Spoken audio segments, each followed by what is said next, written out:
I'm just saying kind of the concept behind it with it being a mid for its whole eternity and then going with support was interesting. Okay, sure. I can respect that. I hated it. It was not entertaining. Yes, it was not entertaining. So it was so boring. I want to Boxy? Yeah, I want to make that clear. It really wasn't entertaining. That's not it at all. I want to point out something kind of cool that I already saw. So I think Boxy does this almost every. I hope there's not a first blood. But he basically buys boots, and then he has his courier follow him, and then he puts the boots on his courier and sells them. Basically, he gets like 15 seconds of free boots on his hero, and it lets him get this mid ward out before his smoke pops. And so now they have this like really, really nice mid ward really fast that probably won't get dewarded because of how kind of quick he got there. And I always think it's like really cool. And he's one of the few players that just does that consistently every game just because it's annoying to do. Like you have to make sure you have your courier follow you. You have to like sell your, just like buying the boots. And if you mess it up, you lose 250 gold. It's like such a big risk, but it's definitely worth it if you can get it. Oh, they will also get 3 bounties, and they got the Observer Deny as well. Already a little bit extra gold. Hellscream's also trying to give themselves a bit of an advantage. He's using the cogs to be a bit frustrating. He's got boots as well. So it looks like the name of the game, at least for the Pangolier and the Clockwork here in the off lane, is they're trying to avoid.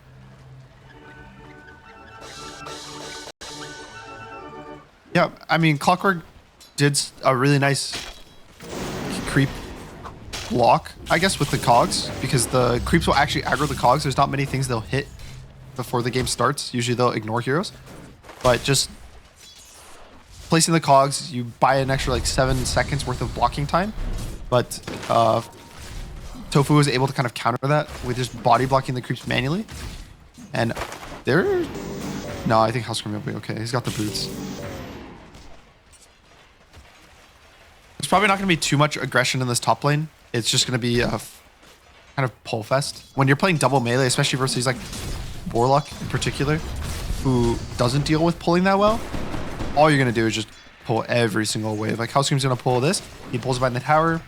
He gets 3 creeps with a 4, so his creeps are all guaranteed dead. And then all Saberlight has to do is kind of just survive this 1v1 versus Ursa and fight, you know, over like 3 creeps. And they can just do this every single wave, sometimes even every other wave. Tofu could be in danger here. It's going to take a lot of damage if Hellscream's able to get the second cogs hit. Won't be able to. There's still one thing I'm Clockwork. A potential level 2, we could see a little bit more threat onto Tofu's life. He does get caught, but like you said, being only level 1 is aware that he can play this aggressively and kind of stopping some of the experience game. I'm intrigued to see how mid goes. And the only reason I bring that up as well is because the last time we saw DK Storm was Whisper. I don't remember who he was versed, but he got absolutely destroyed by the Storm Spirit. So we shall see if Nisha does the same. Currently 13-2 compared to the 11-1. And he's so far he's winning. I think that the first maybe like 2 levels, maybe first 3 levels are a bit Storm favored, but as it goes on, the Storm has to use more and more mana, and it stops being this like free resource. And Dragon Knight also starts getting more points in his passive. He gets more like worth in the trades. You know, like you stun him, you hit him twice, 3 times. Having more points in that passive is going to help you a lot more. Versus Storm, who doesn't really scale like super hard, I would say, especially like level 4. So that's the kind of big change in the lane, I would say. What do you even make of the early boots as well for DK? What does this provide you in a lane like this? I'm not too sure. It could be a concept of he doesn't really want to do the bracer spam, which is a personal thing. Like some Dragon Knight players don't really like it. They think it slows down their Blink Dagger timing or Armlet or Mask of Madness, whatever their kind of choices. And I think there's other players who in this matchup would go double bracer every single time and just tank the Storm Spirit. So I'm not like too sure. It's probably just a preference of build path. Okay. Lastly, bottom lane. Looking pretty boring at the moment, to be honest. Nothing too crazy. 21 last hits here for Tomato. Ace has got 15 as well. Lane's in a great position for the Liquid off lane. Does look like Fly is going to start to dissolve the lanes at the moment, try and secure some of the water runes. We'll have a bit of a brawl, which might favor Nisha with being able to stack out some of the remnants. I bet we're playing her with Dragon Tail, though. Able to get away. And well, Boxy's being a bit frustrating for Fly. Is there a kill opportunity here for Boxy? I don't know. He's playing versus a Lotus and a Fairy Fire on Fly. That's a lot of bonus help that he has on the snap.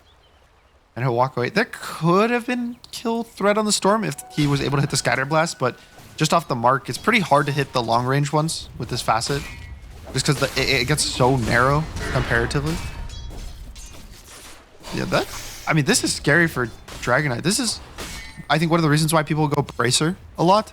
It's like, you can't tank the Storm that well with this Boots Rush. I would say, like, sure, he's doing okay, and the lane's not going bad. Like, he's not getting crushed, but it's like, he's under threat. You know, he goes to contest this top. Bing bong. All right, Sableye. Didn't even, I believe, Hellscream. Yeah, I think so. I mean, Hellscream didn't use any spells until now, so a solo kill from Sableye onto Tofu. I mean, I caught the tail end, and he was just walking him down 1v2. I think it was just a bit probably too aggressive by Tofu, just wanting to trade his HP, but with the level 1 Shadow Word, it's not enough HP regen to really win these kind of right-click battles, especially versus offlaners at this phase of the game. I think Sableye just kind of knew the limits of his hero, how much damage he could do, especially with the double jump, and just has a nice trade. Look at the move it opens up on the map as well. Hellscream's actually going to move to bottom already, but the lane is pushed out, so Ace has to step a little bit too far forward. He's got the spear to do his best to push away with the Terror Blade, but the Cogs is there from Hellscream to lock him inside the lane. So a kill up top, down to bottom. They go from Virtus.pro, and now they're already trying to look to set up to secure the power runes mid. Fly's going to instantly TP nearby. Let's see how Liquid are going to be able to address this early push that we get out of the mid DKs, especially with this Corrosive Dragon as well. It's not going to be easy against the shield rune. Their damage is very limited. Warlock is still level 2, so doesn't even have like this level 2 Shadow Word that helps kind of alleviate the pressure. And maybe they'll be able to hold just with the Glyph, with the Fatal Bonds kind of killing the creep wave, but it's a scary position, I would say, for Liquid. Like, their lanes aren't going amazingly. I think that Saberlight getting that kill makes his game super good, and that he's gonna hit level 6 soon. Not really gonna have this pressure. I think mid is the nice thing about the Dragonite Storm matchup is he has the tower pressure that forces kind of Storm to be sitting in the mid lane and constantly dealing with these waves. He can't just go away and jungle a wave camp or two or gank a side lane. He has to constantly sit here, deal with the Dragonite himself. And then bot lane, it's just Mars versus Terrorblade, which is a low damage hero versus Terrorblade, meaning he can always have a Sunder threat when he hits this level 6. And to me, it just feels like VP got away with neutralizing the lanes, whereas I feel like Liquid, to some extent, wanted to win the lanes, maybe a bit harder. Do you think there's a play opportunity for them now with the level 6 online for Ace? Would you like to see them bring some of their heroes down to bottom to use the arena early, or how do they utilize this now? I don't think you bring heroes to the Mars. Like, maybe the Terrorblade will die to the Skywrath Mars, but I think the nice play that we've seen people do a lot is the rotation. They're going to try. Bring the Storm Spirit down to bottom. Ace is going to hold the spear. Do they have the damage inside the chain control? The silence will make sure that's the case. Now, Sablelight's rotation will be there. Nisha's going to be able to get the initial zip away. And Ace is pretty survivable with 16-1 charges. They're actually going to have the damage to kill him off afterwards. They'll need some spells from Saberlight, who's actually in some danger. Nisha tries to get the return. Mickey is actually going to come through for the portal as well. He'll be able to do his best to lock on to Fly on the escape. Meanwhile, Hellscream, he's got the finishing blow at least to be able to catch up to Ace and should be able to escape as well. He doesn't have a TP though, so he's kind of stuck here. Do they know this? They know this. They don't really always mana just though. Heroes on the map. I mean, yeah, it's slightly scary. I think Storm should be fine to kill him. He's a Soul Ring in 2. And then there's also the Concussive Blast. 1 mischance? No, not good enough. I think it was a bit over reaction maybe to that. If they give up the Terrorblade when they realize he's dead, they will take this mid tower for free. Pango will still keep chilling top, but because they rotate all their heroes, I think it was 4 kills that Liquid got. They get the Terrorblade, they get the Pango, they get the Clockwork now. I don't know. I feel like it was just a bit of an overreaction to a kind of TP rotation play from the Storm. This is pretty important though for Liquid to be able to keep inside their jungle with the stacks. Tofu along with Boxy super low level. Nisha looking for the jump over towards Flyer. Does have Arbit to protect him up on the higher ground. Liquid, not much vision to work with, but they feel confident to still dive deep into Radiant's territory with the arena back up as well. That's going to secure a secondary kill. And this is getting a little bit scary, to be honest. I mean, Nisha's got 8 galvanized stacks as well. He's 3-0 and 3, and we've seen what Nisha can do on the Storm Spirit. Yeah, I think that Liquid is showing that like team fight aggression. I would say is grouping the correct amount of heroes for these plays. They bring the Storm with the Mars bot and they go on the Terrorblade, and then they just kite the fight out so nicely. Mickey's already instantly looking to gate the second that, probably even before he knows that Pangolier is TPing bot, and just keep bringing the correct amount of heroes. They bring 4 heroes to this bot rune fight. They get 2 kills on the supports. And I think the value of support kills is kind of, especially in the first 15 minutes, is pretty underrated. Like you get these support kills and it just keeps skyrocketing your cores to be more and more net worth, which ends up allowing them to just do better than the other cores that aren't really getting kills. And it also, the other consequence is it leaves the supports pretty low XP. Like both Snap and Clock are still level 5, and these are big heroes that value having their level 6 early because they have like the difference in impact is insane. So just having a bit of a struggle on VP for the supports to find, you know, their way into the game. So would you say that some of the early game fights will look a little bit more different once VP gets to level 6s? Because it seems like Liquid at the moment have been a bit more favored mid lane. Hellscream trying to find his level 6, but Nisha and Boxy are going to be there to stop that. Yeah, I think that it probably, like, it's nice and it matters, but because Dragon Knights are not going this kind of greedier armlet build, I guess it's not as impactful early game. Because it'd be one of those things where, let's say Abed instead of this armlet had his blink, this would feel terrible. Bottom lane Tomato. Once again, we saw previously with the arena usage onto the TP. They got the damage inside. They got him. Just the last little bit of damage required before the stun done. Now they're a bit too late to respond from Virtus.pro. Hellscream and Sable are kind of stuck here. The spear? The spear will miss. It doesn't look like it's going to matter in the end. So once again, Liquid on the aggressive front this game, and they've been able to build up a 2,000 net worth lead 12 minutes in.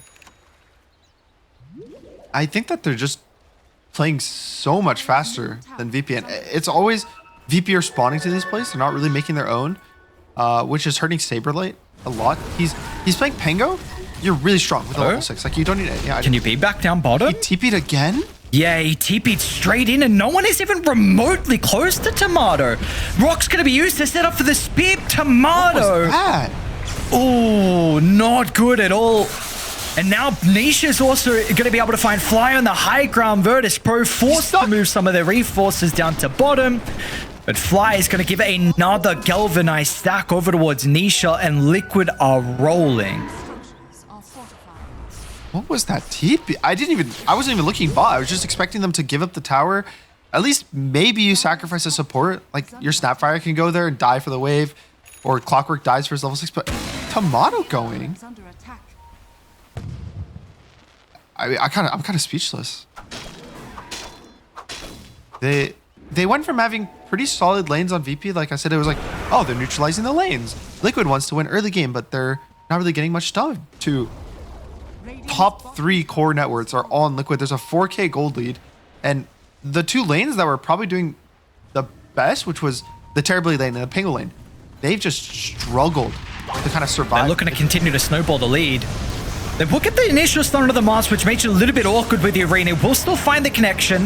Now, Sablelight's in with the Rolling Thunder, which will prove to be a bit more messy for Liquid. It's going to force them to retreat over to the right side, and this go was a bit too deep, and they're going to be punished heavily for that. So Virtus.pro, a nice little cookie timing from Fly actually makes it a bit more awkward here for the Mars jump. And all of a sudden, that 3-for-1 and lead that was favoring Liquid, they kind of just stem the bleeding a little bit.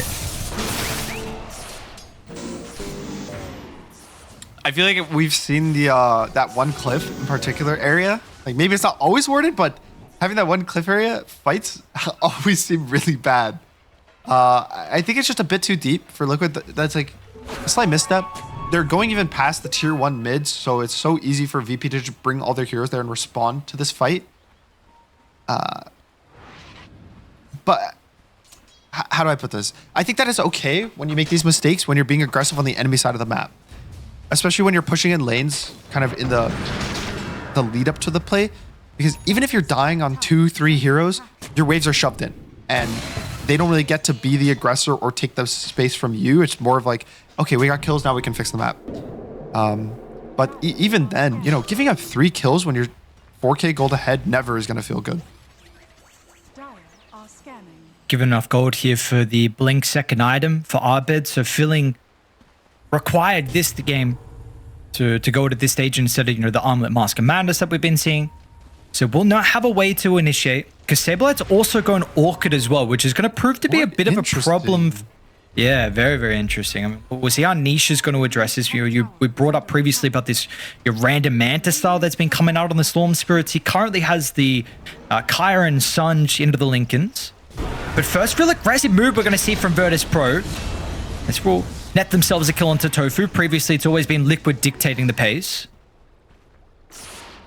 I mean, I think this Orchid's a pretty cool idea for Saberlight. Both cores, in particular, like Ursa and Storm, do not deal with an Orchid at all. Like, they don't want to play versus it. My concern is it makes them a bit low on catch. Like, the Pango can't walk in and press Diffusal. He can't roll through and press a Diffusal. Like, that's the big thing. Sure, the mana burn is kind of nice, but having this slow on the hero makes it feel a lot better. We're going to see the Pango's location. That was so aggressive. They're going to have the nuke with Mickey nearby. You bet they will. Even dropping the rock as well to take the Pango out of the team fight. And now Liquid, they're going to have the opportunity to go for more tomato. Because it's necessary to pop the meta and with the damage. Niche is just gone. Dies inside one chain control, but still, this is a fight that VP need to get out as fast as possible. Otherwise, they're just going to lose everyone. Fly will be caught up to as well at the front of the tier 1 tower. Mickey is beyond godlike. We are 16 minutes into the game, and the Ursa has already got 10 kills. I mean, that felt so aggressive from Saberlight. Like, he jumps in, he knows that there's a hero there. He gets the barrier from his shield crash, but then he keeps chasing into his team. He's playing versus a Mars stun that can cancel his roll. He's playing versus a Skywrath silence in particular that can cancel it. Even like the Warlock Goal and the Storm. Like, there's 4 different heroes that can cancel the roll. I don't think he has this ability to, oh, let me go in, let me tank some spells. Like, it's fine. He's just dead. And I think not having the roll in the fights hurts them so much. And it looked like it could be a good turnaround by the Terror Blade, but I think the Fatal Bonds ended up killing Abed kind of during that chase. And then it's just now Terrorblade standing by himself versus the full strength of Liquid. We're running to Tofu. Liquid looks like they're just going to sacrifice the Warlock. They did have Boxing Ace nearby, but feeling like this time it wasn't a fight to be had. Now let's see if they set up another defense, but Ace would deny the tower. They want nothing to do with this top side of the map anymore.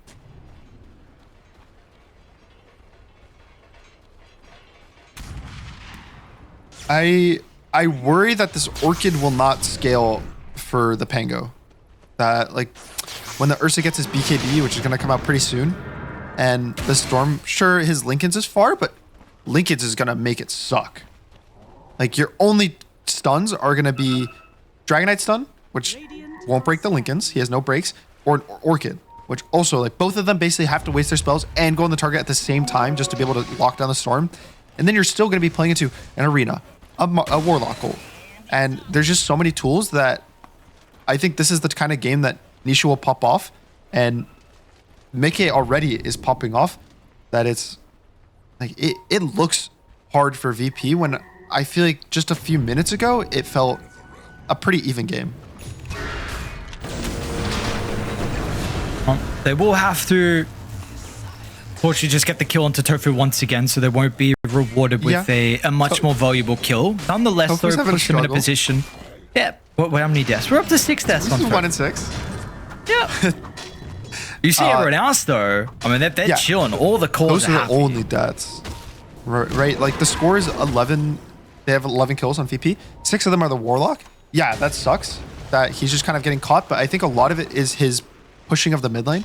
He's just being kind of aggressive with the Fatal Bonds and just like the Shadow Word on the creeps, getting this wave out. And it's not the best for him to die. Anytime heroes die, it's going to hurt. But like you said, the cores are not feeling any pressure at all. Game that the Mars is going to have a bunch of net worth, and we've seen Ace has been so important with initiations, and once again that could be a factor here with taking the team fight. They want to try and reoccupy their own jungle.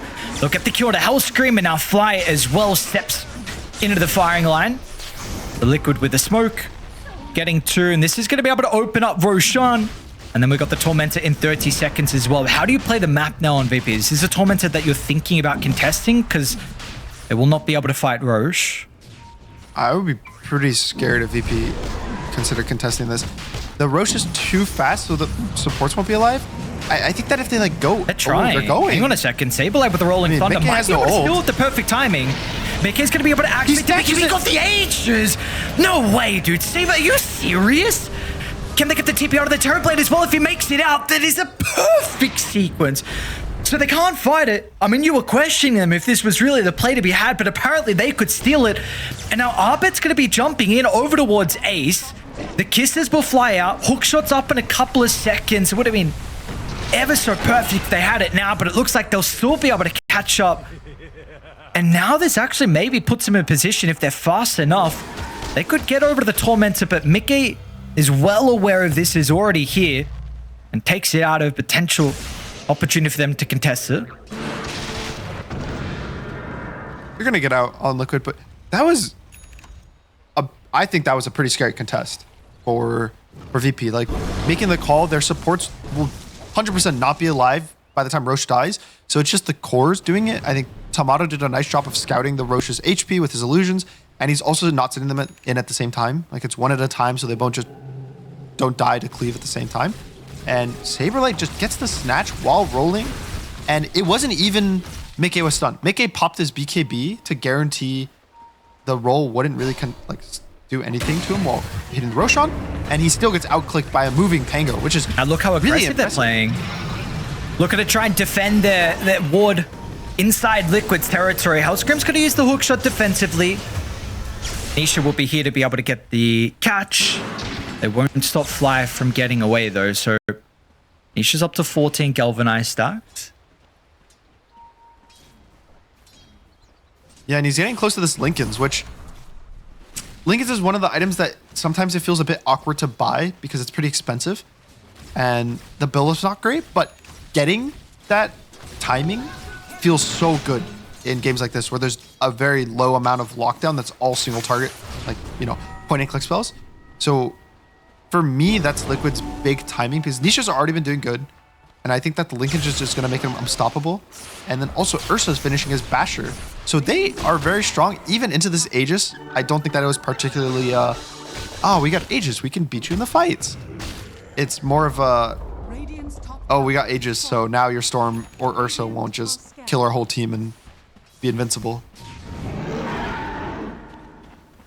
You brought up inside the draft about the Terrorblade into the Ursa matchup. When can we really start to feel the power here from Tomato? Do you think that the butterfly for him is probably the biggest spike we're going to see for a bit? Yeah, usually it's Butterfly or Scotty are the big two timings, I would say, versus Ursa. Scotty gives you kite, plus it makes you too tanky, and then Butterfly's just obviously, you know, evasion versus a pure Ace down bottom. hero. Gets the initiation before the rest of the team's ready to respond. And Virtus.pro, they were already reading this. The counter's there with a hook shot now over towards the Ursa. McKay can respond with the BKB, but is continuing to get pushed back. We'll look for the TPR, and he's going to be able to make it, but everyone else, they need to duck and run. Are there any stuns? Have they got anything? They do not, so only one casualty by the looks of it, with Ace going down. It will be a tier 1, potentially a tier 2 VP1. I think that was just an aggressive spot to be pushing out the wave on Ace. By himself, his team wanted to smoke to him, but he's just getting caught out and dying before they can even do anything. And he has BKB on the Mars, right? Like he wants to fight. He wants to take these arenas, go for the Terrorblade. Terrorblade doesn't have a BKB, but I think it was just a bit too far out that his team couldn't. Nisha over to the left side. Finds the pawn to Saberlight. Mickey's going to be here to follow up as well, but the Age is getting claimed out. Can you fight this with no meta? Yeah, they feel like this is just not a fight that's going to be successful for them. Without the Metamorphosis here from Tomato, they don't have the Elder Dragon form as well. They'll block the hook shot. Hellscream's going to be caught in the river once again. Now over to the right, we do see that Arbed in combination with the Snap Fire, but unfortunately Fly at the buzzer will be caught in the end. So, I mean, VP just sticking around for a little bit too long, and Liquid, they were ready to punish thanks to Nisha. I mean, it makes sense as to why Tomato TP'd out. Like, he pressed meta, he got the kills, he got the tower, he got what he wanted. I just think that if he was going to TP, which is, it seems like that was like the just choice he made, right? Like, it was irrelevant to Pango getting caught. I don't think Saberlight can play like that and try to cut the mid wave. I think they had to be on the same page of, all right, guys, we got what we wanted. Let's walk away. Let's TP out, back up. Versus the idea of, all right, we're here, we're in the tri-camp. Let's cut 2 waves. Let's start choking them out. Tomato. Oh, man. He's in danger. Oh, Mickey's going to be able to get a glimpse of him. Absolutely, he's in danger. Mickey pops the BKB with a TP, tries to turn with the Sunder.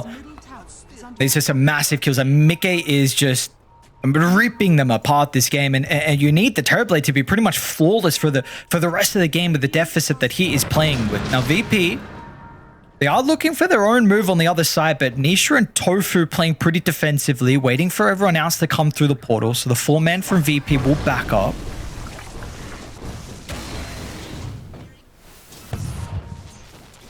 And it's somewhat silently climbed to a 10k gold lead. I think it's Liquid just consistently getting the random pickoffs, random kills, much more so than Virtus.pro, and jump on mid. Potential more pickoffs. Saberlight in the mid lane. We'll get the Rolling Thunder out, but where's he going to be able to go to? Nisha can always fall in with the zip. And this is going to be another big pick-off onto a core, but the rest of the team are trying to do their best to help out, but the Cookie's going in with a high ground, but they might just take the fight afterwards on Liquid. They're going to see more members to potentially chase down, and what do they need to worry about?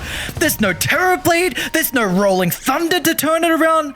Liquid, I mean, they were without a doubt going to get Saberlight, and now they'll even get some more kills as a result of everyone up showing to protect him. And just 2 free bonus kills, right? They want to go help the Pangolier. They don't want to get him out of the fight. They don't want to be like, oh, no, we can't let you die. It's kind of save your friend syndrome, where they just keep bleeding more and more kills instead of just giving up the one. I also think it was really nicely played by Nisha to just keep doing damage to Pango to cancel his blink through the roll, right? Like, he's not just seeing the roll, oh, okay, he pressed roll, let him leave. He's constantly going and just being the aggressor. Also, he's just timing his zips and attacks with the blink cooldown, pretty much like hitting him every like 2.5 seconds at the earliest, and just making it so annoying for Saberlight to try to get out. Radiant have read that Liquid are currently, have some heroes that are split. So they feel like maybe this is the only fight they're going to be able to get, but yeah, Nisha with the damage is going to be able to take this ever so convincingly. They got a glimpse of some of the other members. Now, Tomato is alone. They'll chuck the rock to start the fight. Sablelight's going to try and save his carry with the Rolling Thunder into the middle. Tomato will have an opportunity for the turn on the Thunder, but it's not going to matter. Tomato is gone, not able to right-click inside the team fight. Sablelight's got to get out as well. Have they got enough mana for the Storm Spirit to zip in? Nisha's just got enough to catch up to Fly. And that'll be able to give them the vision to chase down another. Everyone else doesn't have an easy way to catch up, but Nisha can do it by himself. Still working with the amplified damage. 10, 1, and 13. Meanwhile, Mickey also trying to hunt some... It's alright. I don't know. Oh, they're jumping Tofu. Oh, free kill. Okay. That's good. Something for VP, but it's just... I don't really know what their plan was walking into Team Liquid. I feel like they knew that they were all there, that they were like existing there, and they're walking into Storm. Maybe they don't know that amplified damage is bottled for Nisha, but just the idea of walking into Liquid right now seems pretty suicidal. Their goal should be to split, get these pickoffs. they have burst damage. They have the stun lockdown. They have the tools to get the kills on random heroes across the map. Even, I would say Ursa can die randomly to like a Dragon Knight stun with a Clockwork Terrorblade follow-up. I just don't like how they're forcing 5v5 fights instead of trying to play the pick-off game. So how do you set the map up then to enable the potential pick-offs with the deficit? I mean, it's kind of hard with their draft. Oh no. Speaking of the pick-offs, Nisha and Mickey, we've seen Liquid have been team fighting so far, but when these two cores are able to work together, they get a big kill into Abed and almost looking to get more as well. I think the thing that makes it hard is they don't really have the greatest ghost push. All of their heroes kind of have to show in waves besides the Terrorblade. And even right now, Terrorblade feels pretty bad to just send your Illusions down a lane because of his innate ability. They just do, what is it, like 50% less damage just if they're not close to Terrorblade. 60% less damage, actually. So you can't really shove the lanes as well as you used to on Terrorblade. Like it'll still push for you, it'll be good, but oh no, mid. And we are just bleeding kills. 29 galvanized stacks. Jesus. Saberlight. Gonna have to use the roll as well. Gotta be cautious. Okay. Awkward. Yeah. Gets it off. Hesitant. Do snipe Ace's Corey, which at least is going to be the Hex not available for just under 3 minutes. Doesn't feel like it's a massive thing considering how Liquid have built this lead already. Yeah, it's not necessary. The other one that is definitely going to suck is Abed's Orchid got killed on Courier. So now he just feels a bit useless for the next, I think, like minute and a half, 2 minutes, in fact, on Dragon Knight. And so it's just all these things that are delaying, I feel like, Virtus.pro's group up timer are just hurting them. Because every time that they're not grouped up, they're getting picked off. And it's just a bigger and bigger advantage for Liquid as the game goes on. It is the biggest it's been so far this game, and it's put them in a position where they've got full map control. Now, we will see the Tormentor get claimed from Radiant, so it's going to be the Shard given over towards Hellscream. And they are smoking up to try and put themselves in a position to contest Roshan. We did see what happened previously, but that was a fight but they couldn't really take it 5-on-5. They were forced to try and steal Roche instead. Of course, this state is far different with the lead that they are not working with Liquid. They're going to leave the pit and actually try and bring the fight to Virtus.pro. Ace. I get a glimpse of Tomato. Tomato's able to duck away. Smoked up. Ace hit. Going to pop it out. A pretty good start, honestly. You get the blink cancelled. Saberlight, a little bit awkward with the Rolling Thunder. And the rock will be used defensively, so a lot committed, honestly, from either side. Meta was activated as well in Liquid. They're going to make the call just to reset it, and now you're kind of on a timer here for VP. You might need to force something, but how do you do that without the smoke? It was definitely like both teams felt hesitant to go. Like they don't all in commit the Dragon Knight blink, the Pango, like full going in onto this hook on the Mars, but they also don't like get a big response from Liquid. Sure, they use the Warlock ult, but I feel like it's not pretty necessary this game for Liquid. It's like a more of a bonus right now in the game. And so at Liquid as well, their other cores aren't jumping in to save the Mars, right? Ursa didn't use anything to go in there. The Storm didn't use any mana. And I think for them, that's the advantage, that now they can walk in Erosion. And there's nothing that VP will do. They're not going to fight without the meta. They're not going to fight without the Pango roll. And it's just going to be a free Roche for Liquid.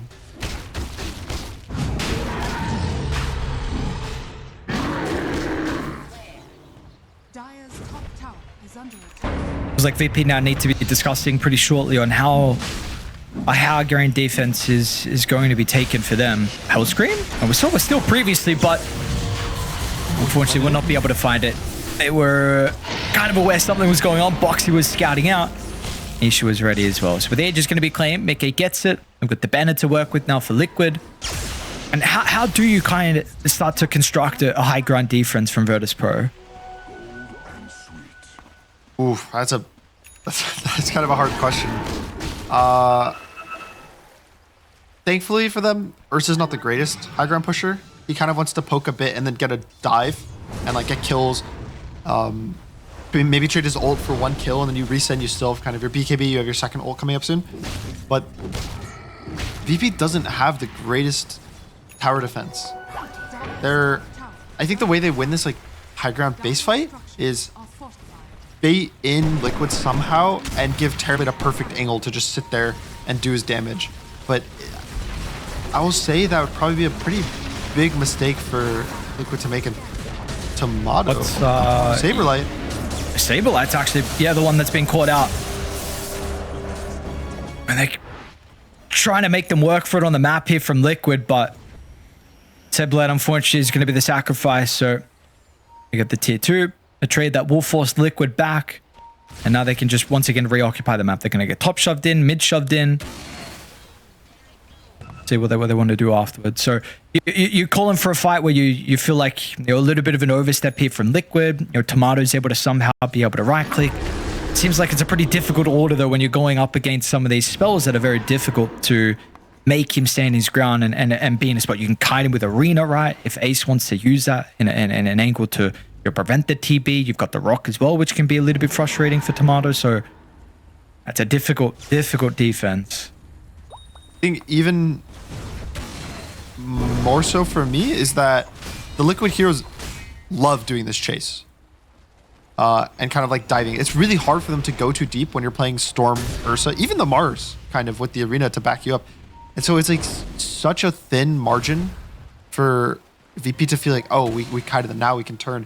Because pretty much at every second, Liquid can keep going further and further. At some point, they're going to be begging to dive the fountain, which I don't think Liquid's going to go in the fountain this game. Well, they're just going to go up and start hitting high ground because the ward outside the base... Oh, there might be... Okay, the ward outside the base sees the Terrorblade along with the Snapfire, so they just start to siege, force out the glyph. We have to TP back in a hurry. They're a little bit split, though, with 3 men outside. Tomato's a little bit too far away to be able to follow up with the initiation. It looks like Abed might be enough to get the kill over towards Fly, but he's in trouble. The Glimmer Cape. Abed almost ran down with the Glimmer Cape. He's fine. Nisha has got the vision he does, so should be able to get the kill. Meanwhile, inside the arena, Tomato's up in the high ground, but he's just beating through the wall. What a beautiful placement of the arena, making it so difficult for Tomato to get damage off. He will not be able to stand his ground now. This net worth lead is too high. Liquid, they'll continue the ball rolling. Fly's going to be ran down inside the base. It's a 5-man wipe. They can reap the rewards and look to try and pillage the base. I wouldn't be surprised if VP just call it here. There's nothing they really can do that they have left in the tank.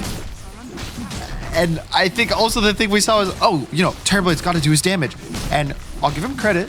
He stood still and he right-clicked for 6 seconds straight, but he was right-clicking into the arena. So doing absolutely nothing during that whole team fight, not his fault.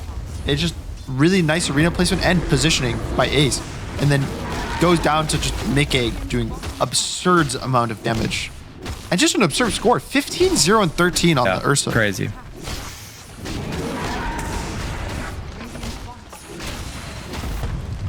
Insane performance from him. And Nisha.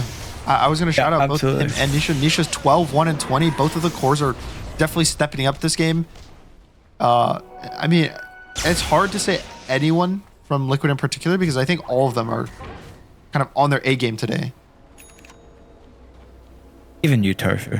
8 deaths. Don't you worry. Incredible Warlock performance.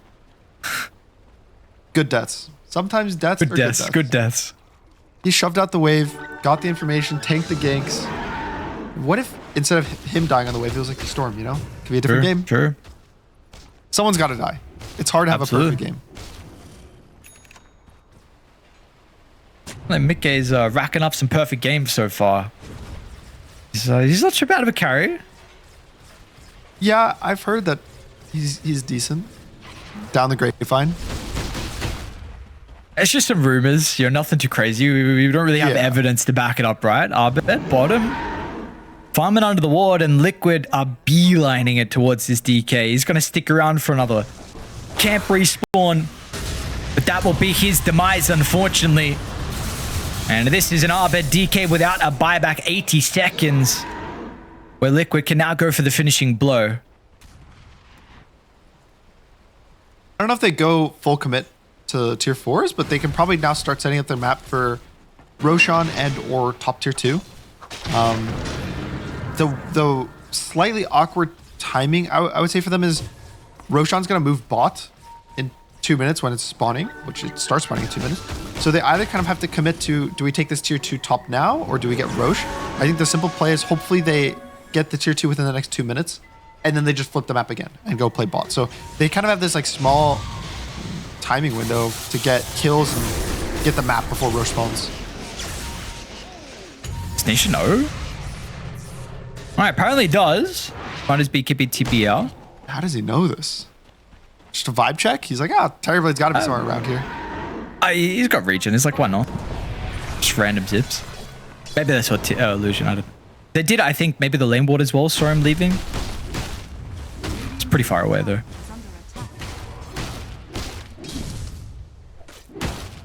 Like you said, though, I mean, the kill also, the secondary one, helps with continuing to set up the map. Yeah, they kind of wanted to already be up top. They'll connect with the wave, get this last outer tower. Let's see what the game call is going to be from them if they look to back away. So Rosh is going to be some time until it's up. But this is a 30,000 net worth lead that they've accrued and are working with. Still got the banner too. Ace with the jump. Sableye will be able to play with the roll. Arbett's going to be in as well. So this time they're going to try and jump everything onto Mickey. But Mickey, oh, it is just not going to time him. Well, Terrorblade's gone. They caught him down to the south. Nisha now has nothing to fear with the stuns already been used. Ace is in with a double arena.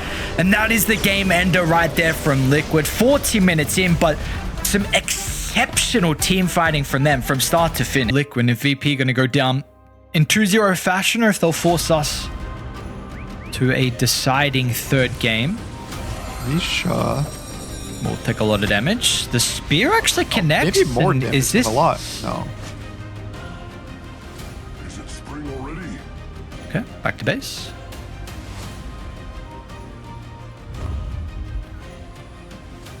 I mean, he'll be okay. He'll make it back in time for pretty much anything he wants. But it was scary. He got a bit low. I think if Jakiro was there to help contest the ward spot, he would have died. So pretty lucky for him that there was only 3 heroes there. And again, it's not a huge deal. Like, he's gonna make it back to even block his wave if he wants to. Can you play aggressive on the runes now for VP? Like with the Lesh not being there? This is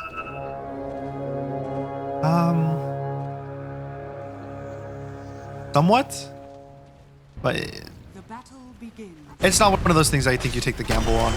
Like, Leshrack's already kind of close enough that he could have been on this bot rune if the fight went another like second or two. And if you're taking like a 3v3, 4v3, he's gonna show up there. But they end up taking, I think it was just 2 for 2, right? Oh no, it was 3 for 1. Liquid actually gets 3 bounty runes, so end up winning this like small trade. I'm always interested with how annoying that third bounty actually feels. what? Specifically for the bottle, or like the team that gets 1 bounty. So surprised Sableye's actually staying top.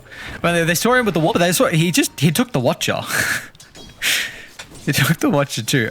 Maybe Liquid actually didn't already claim it. Anyway, he's got a TP bottom. So with the tri lane, they were thinking about, you know, just chucking out a Battle Hunger, maybe getting something done, but he'll TP down.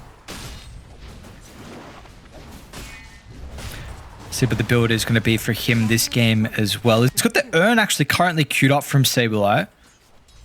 Okay, I used to like this build a lot back when the Battle Hunger kind of was first being invented a couple months ago, like before anyone was ever going Dom or Pipe or anything. It was Vessel Battle Hunger. I think in this game, it's pretty cool. You have a Vessel buyer versus Pugna, which is really nice to remove a lot of the healing from his ult. You also just have Vessel versus Dragonite and Slardar, which are like 2 high HP strength cores.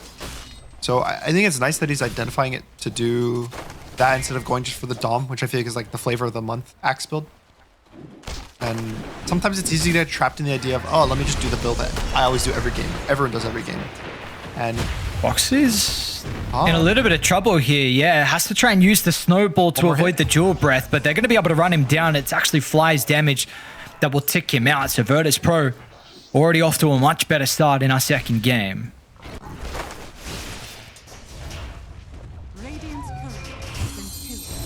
It's a nice choreo snipe too. for Wand along with Tango's. Mickey's also going to get initiated on. We'll be able to hold Saberlight back for the moment, but it's not going to matter. The damage will tick him out. That's a good start. That's what I was hoping to see from VP. Yeah, doing definitely already better than they did in the first game in the laning stage. I think that their lanes are stronger on average. I still think the Slardar Tusk is a bit weird of a lane versus picking it into Jakiro. Like, you're picking it into a counter pick matchup. And you can see like the lack of aggression they kind of have on these two heroes. Like, they have to snowball every time they get dual breath if they want to ever take a nice trade. And even then, it's like he gets the kind of the Ursa. They're still walking into you on a creep wave. You're taking bad trades, bad damage. And this, we saw what Ursa could do when he had a pretty free game in the last one. So if he has another free game, maybe Tomato can kind of do the same. I mean, well, speaking of free games at the moment as well, Arbet is having a very good time mid. 16-3 compared to the 13-2. Just got a little bit better with that wave on Nisha. And got all the CS there, but beforehand he was struggling.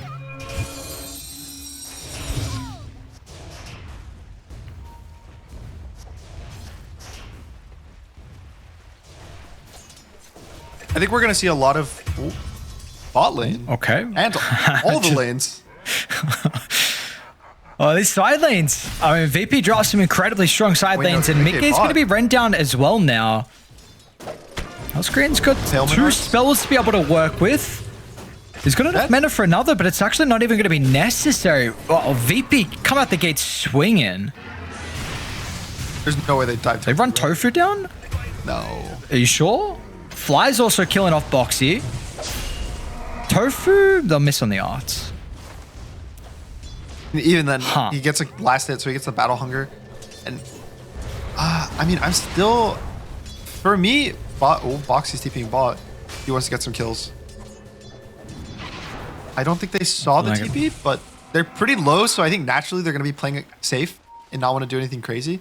So that might just mean that this TP is kind of wasted.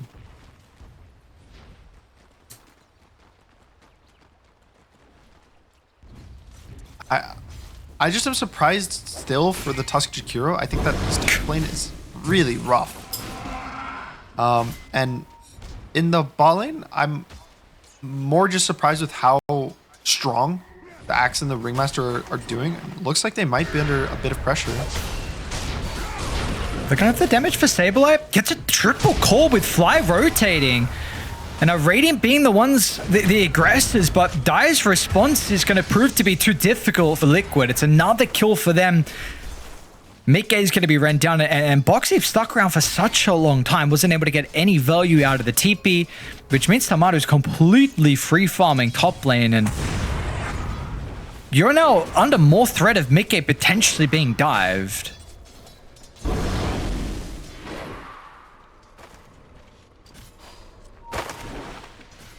And you also don't really want to respond. Leshrack's level 5. Slardr's not going to TP to the other side of the map. So it's a forced 3v3 that I don't think Liquid has any advantage at all. No, absolutely not. Saberlight, once he's able to continue to get the Ursa up. Yeah, they've kind of isolated Boxy though before he gets in range of the tower. They're going to try TP Nisha down, but the snowball at the last second, Boxy will tick out, but this is a much needed kill, which Mickey will be able to get with the long swipe. Hellscream's trying to duck over to the left, assisted by Fly. Nisha will take too long to catch up by the looks of it, so Virtus.pro will get their supports out of danger.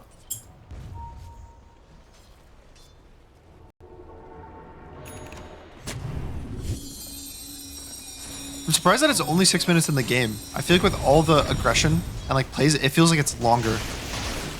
But I think that just goes to show why VP's here in this position in the tournament. Like, game 1 was rough, but they're bouncing back already. Like and it's not just a bounce back versus it's a mediocre team. It's Team Liquid. They're a great team. And so the fact that you can beat them in this laning stage in this early game, which is kind of their forte. It's like early laning stage, early mid game, a lot of team fight pressure, I think is nice.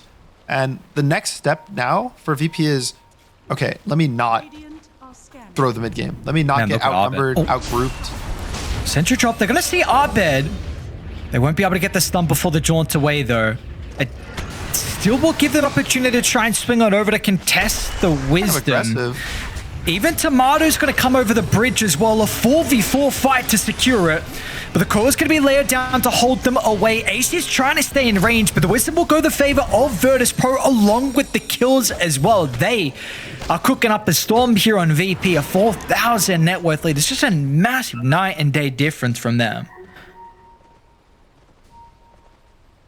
I thought that might be a bit too aggressive for VP to like want to contest that Wisdom, but I think they're just getting outnumbered and kind of out just, I don't want to say like net worth, but they're behind like levels for Liquid, that is. And it's just, they're kind of too strong on VP to fight into. They're going to try to do something with Nisha on the top lane, but he'll reveal himself. And there's going to be nothing else there. So, and you don't really have supports to do anything this game as well from Liquid. I mean, Tofu's going to be a low level. Boxy's going to be a low level. How are you going to stop Arbit from continuing to do whatever he wants? Mid-game, apparently, he's getting rent down as well. Yeah, absolutely. No supports nearby. They've got their own concerns on the other side of the map. It's going to be a dunk for Saberlight. Fly even comes through as well with 3 points Liquid fire. So this tower, it's going to take a lot of damage. And this is the stage of the game. I mean, we've got, again, 4K lead. Just wait till the Vessel comes out on sorry, on Saberlight. It's going to be such an early timing from him. I'm curious as to what his item path is after the Vessel. If he does go for like, oh, I'll just go with a pipe and Vessel is just my Dominator replacement. Or he's going to go more of the classic, like I'll go Blink Dagger, I'll go BKB, be my own hero. Nisha? Again, trying to force the issue. Interesting turn. It's a really nice team, the Beast from Hellscream, but the Shards will hold Saberlight back, but they've got to respect the TP rotations, and one's going to come through from Arbit, and the other is actually through the portal from Tomato. So they do still lose Saberlight, and if Liquid are able to get away, they'd be incredibly happy. They actually want to try and force the issue. With the damage coming through for the Diabolic Edict, Tomato has an opportunity to pop the Edict. He's okay, but Ace with the backline stab. They'll run into Tomato up on the high ground. Are they able to catch up to both Arbit and Fly? Retreating away over towards the west. Arbit, of course, is going to be okay. It looks like Fly as well will escape. So a nice response from Liquid. They forced the issue with the defense down bottom. They have to bring everyone for that fight, though. I think Saberlight kind of went, like he turned a bit. He felt like he was strong enough to take this fight, but nice Ice Shards gets him. And I kind of feel like VP is giving Liquid a taste of their own medicine. With Tomato taking the gate, showing up behind them, bringing 5 heroes to the fight, they're outnumbering Liquid. And sure, he went a bit ham on the Ursa. Like, he just got in there. I still think that it's good for VP as a whole that they're the ones being the aggressors, as opposed to the first game, which I feel like it was more of a response to every time Liquid would make a move, they'd respond, and it never worked out. Yeah, it must feel nice as well, like you said, because game one, they really couldn't make any plays. It was Liquid dictating the pace, and they weren't able to play Dota into the Liquid lineup that we saw, but it's a completely different story. And we can go back as well with multiple other Shopify rosters. I mean, this is exactly how they also used to play as well. I mean, they would just completely body lanes and then take over the game from there. So 4K lead. This is a team that knows exactly what to do when they have the early map control. You see this T1 tower is going to be under pressure. Nothing really Liquid are going to be able to do to respond to this. Tofu's just going to try and soak up some experience. Radiant's middle tower has fallen. Yeah, I think for Liquid, I'm trying to think of what their kind of goals are for the next few minutes, because I think their cores are just not having the timings you'd want them to have. It's probably double blink for the Leshrac and the Slardar. The Dragon Knight is going for the Max Madness Armlet, which I think is correct when you're playing carry. Like, you don't really want to go the Blink Rush unless your team Falcons and Skeeter. But VP doesn't really need any item timings, right? They can just keep smoking. They can just keep going. Saberlight's got his Vessel finished. It's go time. And, ooh, Boxy. Gonna be fine. Dude, what an insane Battle Fury timing on Tomato. 2-1-3, 93 loss hits at 11-14 in the game. I mean, he's so incredibly rich. We saw Mickey previously absolutely body the game, and Tomato's in a a hell of a position as well to be able to mirror this. He's already got way more deaths than Mickey, though. He's up to True, 1. true. A sub 12 Battle Fury with the treads completed as well is Yeah, kind of crazy. crazy. Let's see if VP are going to try and contest the stack that's going on. Tofu's in a pretty good position to act as a bodyguard. You also have Nisha nearby him with the potential extra TPs to come out. VP will bring Saberlight. Coil's going to come early. There won't be really any follow-up, so Mickey can pop the Coil and escape, but unfortunately Tofu won't be able to do so. Down to the south, they've also caught Nisha as well. Will's going to be out from Hellscreen. Is there any follow-up? It's on top of the Macropyre, and they've got the damage. So a nice invasion is not only going to net them 2 kills, but a third as well, as the Snowball will go back into a dunk as Saberlight cuts him down along with the stack. VP getting everything they would desire out of the map. And they're just too far ahead for Liquid to want to fight. This honestly just feels like a reverse of the first game. They picked strong lanes. They played their lanes well. They got Ursa's having a free game. Axe is having a really nice game. Even the Puck, 2-0-4, he's having a good game. Like, everyone on VP is just having a very solid game, which is kind of what happened in the first game. And so I think the interesting thing is if Liquid, how and what they'll do to respond. Nisha? No, they're not going to have the damage. Still Arbet's able to get the 5. jaunt away. Now, Nisha actually might just get poked down. Okay, it's a bit too close to the T2 tower. They see the TP also come out from Ace. So Virtus.pro will back away. But gonna do, they're doing all this on the map, and we're just gonna blink dagger as well from Tomato. 14 minutes of the game, treads, Battle Fury, blink. And we've seen Tomato be pretty active here for the Ursa. That can continue to be the case if they want to, but Liquid not happy with the status. 3-man smoke from them. Saberlight up on the high ground. They will get a glimpse of Arbed, but this jump is not easy. They're going to be relying on that blink reveal from Ace. Radiant's top tower. They're going to be perfect with the initiation. Arbed smoke's going to pop. They see them. Ace, oh, he guesses incorrectly. Went for the blind jump on the high ground, but Arbed's just, he's fine. Slips out. I'm going to go in the hope that Liquid were wanting is not going to come into fruition. Now it's actually VP looking to make a play. They might walk into Boxy here, which is not ideal for them. I think they'd rather get a bigger kill. This guy doesn't even have his level 6. He just got level 6 right now, but I think this is a coming bait by down bottom, Saberlight. in fact. This is a nice bait. Yeah, absolutely is. He's got the rest of the team playing behind him with a triple coil on top of the Macropyre. The team fight spells lining up perfectly. It'll net them 1 kill. Ace will come to the rescue, though. It's a beautiful crush, but there's just no follow-up. Liquid, the resources are out. They have to disengage. They're hoping they can make it back to the safety of the T2 tower. They're even popping a glyph as well as a deterrent, but nothing will stop the ball of Virtus.pro. This 10k lead is continuing to grow.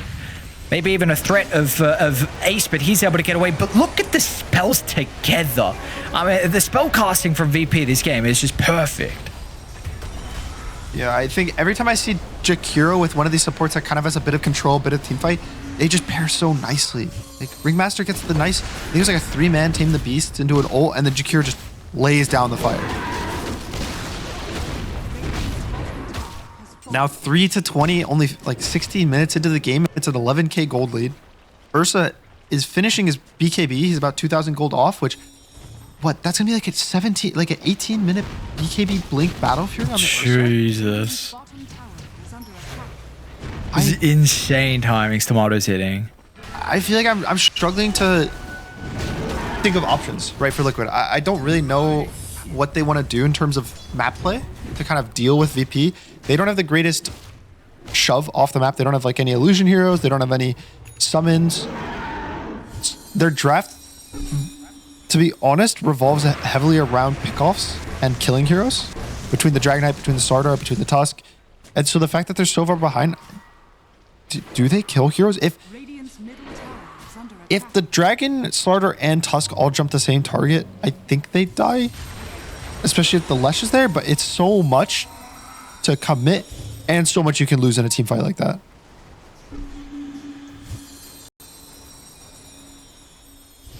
Yeah, without a doubt. Not an easy position for them to be playing with, and shortly they're going into the A's advantage now.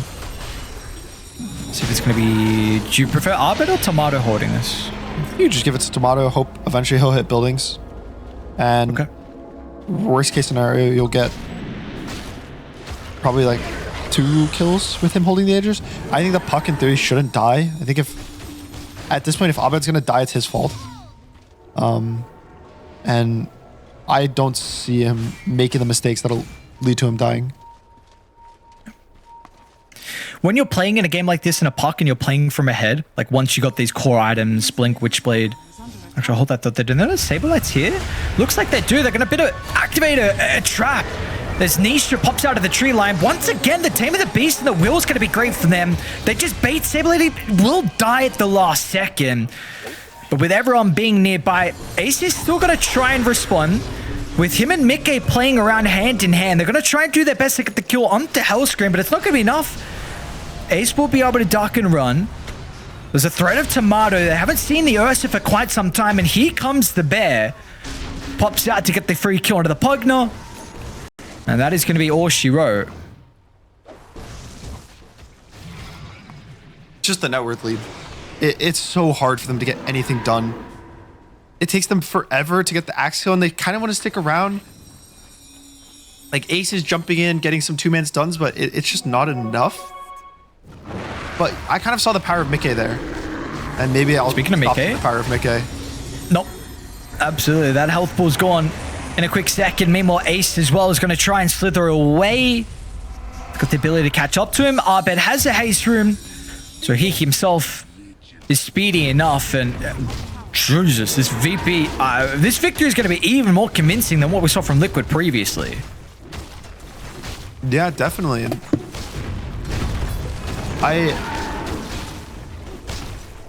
I want to like give hope for Liquid. You know, I want to give all the fans here be like, I think that Liquid needs to dodge and fight, but I don't even know if they outscale VP. Even if they can manage to delay the game 20 more minutes, 30 more minutes, I still feel like VP wins that kind of game. So I'm kind of struggling to see what their options are. I think it has to be some pickoffs on the puck with the starter. Like, hope the starter with the blink and eventually the shard do enough to kill this like low armor hero. It's such a... You're asking for so much. Does that come with Mickey's blink as well? Or like, does he need to be involved in this too? Yeah, definitely. It has to be the starter plus the Dragon Knight. They have to go on the same target at the same time. And then not only do you have to jump and click your spells on a puck, which can avoid them very easily, and you have to perfectly chain stun because of the phase shift, but you're also doing it into Ringmaster save, Axe with a call, Jakiro team fight. Like, there's so many responses that there is. You have to play to split push, but then now you're split pushing versus Ursa, versus Puck, versus the Axe. Like, all these heroes that are going to catch you out. It's just a formula for disaster. The team fights already look good for VP. Now it's going to get even easier with the pipes to be able to protect them. There's a bunch of physical damage from Liquid nonetheless. And of course, you've got the Pure as well with the Edict. But anything at this stage of the game, I mean, it's a 19,000 net worth lead at 20 minutes. Like, let's be real. This is a ridiculous lead. When you're... And the win probability, I feel like, is not doing it justice at all. I cannot believe it's 24% for Liquid. It's going to get even more difficult now with Ace. Ooh, does get the blink away, but the call is going to be snapped. But that mini stun should be enough to have the extra follow-up afterwards. So a kill into some further map. They've got a really nice observer that's scouting out Mickey and Tofu. Mickey's got a TP out. So not even wanting to continue to play out on the map here with the Twin Gate. Let's see if they continue running Tofu down though. Dire's bottom tower is under attack. What's Hellscream? Oh. You smoked up. You found Tofu. Now the chop. Gummy, buddy.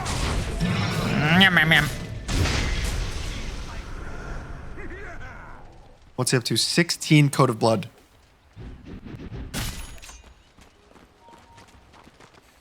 Bunch of extra armor is going to be nice here for Saberlight. He's got the blink now queued up.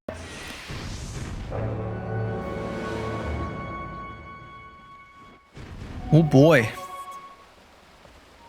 They survived the Aegis. Like, okay, let's give the positives. Survived the Aegis.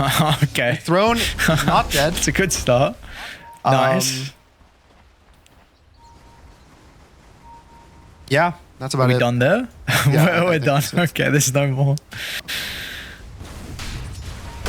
You give me something good. Give me something good for Liquid. I need hope. I've got nothing. I got some hope I here. got no, I got nothing, bro. The hope is this win probability is flatlined. So something's bugged. Gaber knows something. 24% continuing to stay at that number. Okay. Is that not hope? They know something. 24%. Is that just like it's Team Liquid factor? It's got to be bugged. Gabe's like, well, it's Team Liquid. They got this. I don't know. I see 24%. I think something's a little bit wrong because I see 20k net worth, and that's something I feel like is a little bit more reliable. Yeah. This random win Sometimes you do your own probability. brain instead of just the little win probability might help. So I It's nice think to see the. I think Sorry. VP needs to do like a crazy dive for them to throw this kind of game. Like past tier 3s, past tier 4s, something crazy. Saberlight wants to like big bong on his whole team, just goes ham and leading to a throw. But I don't know. I feel like that they're experienced players, and again, talked this before, they're not a new team. All these players have played together. This is effectively just Shopify, which also means this is North America Dota. We'll claim them. So North America's back, taking down Team Liquid in this Tomato? game so far. We get the jump on Mickey with a bash as well. Mickey trying to get back towards the base. Nice decrep. He will be caught with the coil, and they're going to be able to follow him over. The snowball's not too bad to get Mickey out to safety, but the rest of the team, they're going to be stuck on the low ground. Tofu's going to get ripped apart. Ace, they'll do their best to catch up to him. Meanwhile, inside the base, Saberlight's got the cull. They also found Mickey on the retreat. Boxy's not going to be going anywhere. Ace, a bit too late to save them with the crush. 4 heroes are gone, and I mean, they're not stopping anytime soon. There's going to be a buyback out of Nisha. The chain control will be there. Boxy with a jump. He's looking to try and control, but the Ursa down at the moment. This is what you were talking about. Bing bonging a little bit too much, going past the tier 4 towers. I mean, you had to use some buybacks, but this was the recipe for them to get a couple of kills, but they need far more out of it. Are they chasing Can they too far, catch up though? to some of the ports? Boxy will be able to get the snowball, slowing Hellscream down. Ace as well is turned away with the Tame the Beast, but the blink will be there in a second. Beautiful coil. Duels into anything. What do they got? No, Arbed's out. Man, what a coil from Arbed. Gets the supports out to safety. And he's out too? Look at the desperation, though. They instantly smoke to try and see if they can catch someone on the map. I believe Nisha's There's a- smoke popped. There's a tier 1 tower mid. This has to be the there's all most tier ones. depressing thing.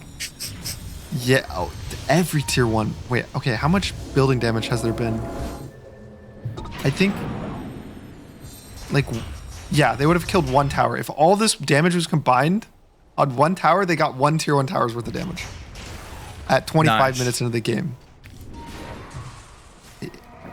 Tofu's going for it. Blast it. Come on. Nice. Let's go. Yeah, only do like 6 more times. Let's go, Tofu. Come on, you got it again. Oh. Nice. Oh, you're now taking a potential fight further outside the base, which is not the recipe. Ooh, nice Nice blink blink away off from Ace. Ace. He's going to blink straight to Hellscream. Hellscream with the combination. At least we'll be able to slow down Ace. They don't get the stun, but it's not going to matter. The damage has been dealt. Mickey at least is able to duck away, but Tofu is also caught as well from Saberlight. So, a glimmer of hope. Just cut down pretty quickly. Coil. No! Oh!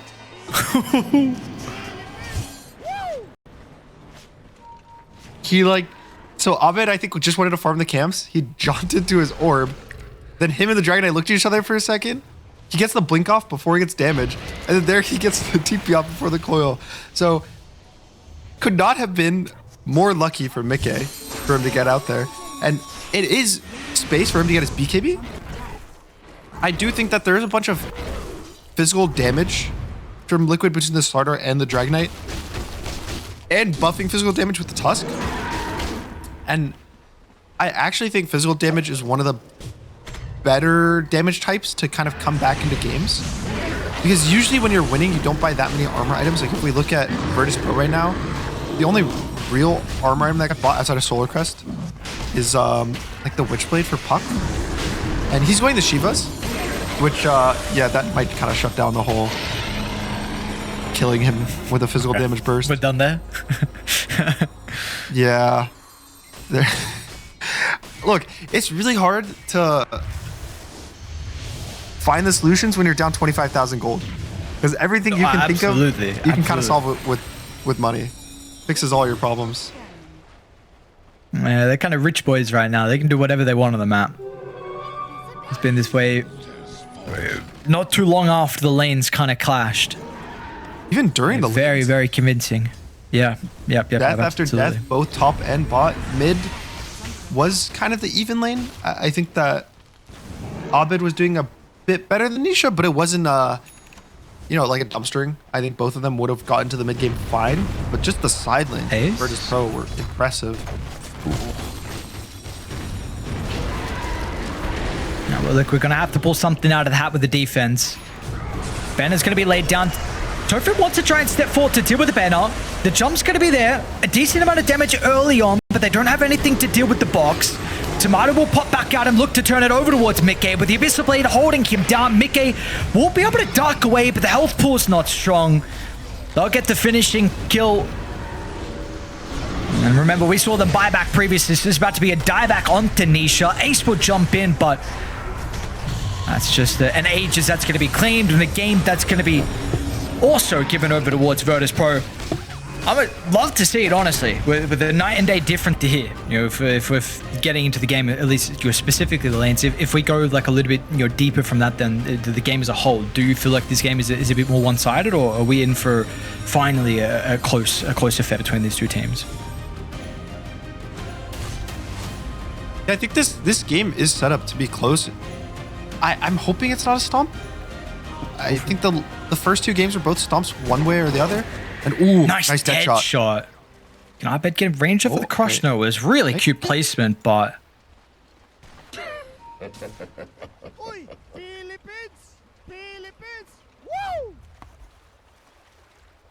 could have been good, because those first ones matter a lot for just the laning stage. And when we were talking about how VP kind of has been playing the lanes a bit better, I would say, than Liquid, getting that first blood to just have an even bigger advantage would have been really nice for them, but not necessary. We'll see how the runes go. I think Liquid has been actually coming out on top on the banner runes. I think both games they got 3.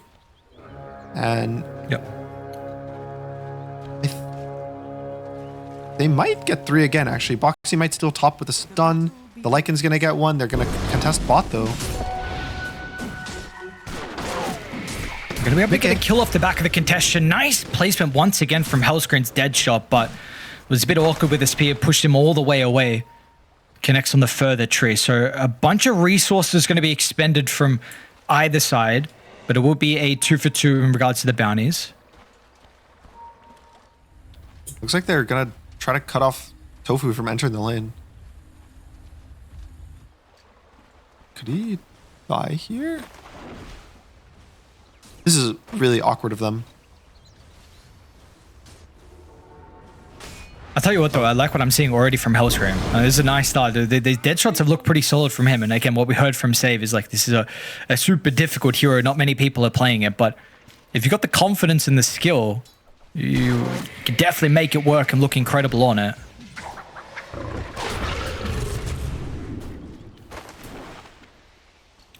Have you been playing much of the mid starter lately? I know this hero is very, very popular at the moment. Mid. Yeah, I've been playing this actually for the last like 3-4 months, like before it was even really getting picked or that popular. And I would just first pick it every game, and I had some like 70% win rate in pubs just picking it as mid. God damn. And I remember, funny enough, Blitz actually would come into my chat, and every time he'd come in, I would be like, "Yo, whoa, you gotta get on this Slardar. It's broken." And he's like, "I don't think it's that broken." lo and behold, 2 or 3 months later, everyone's picking Slardar. I was just an innovator. I was ahead of my time.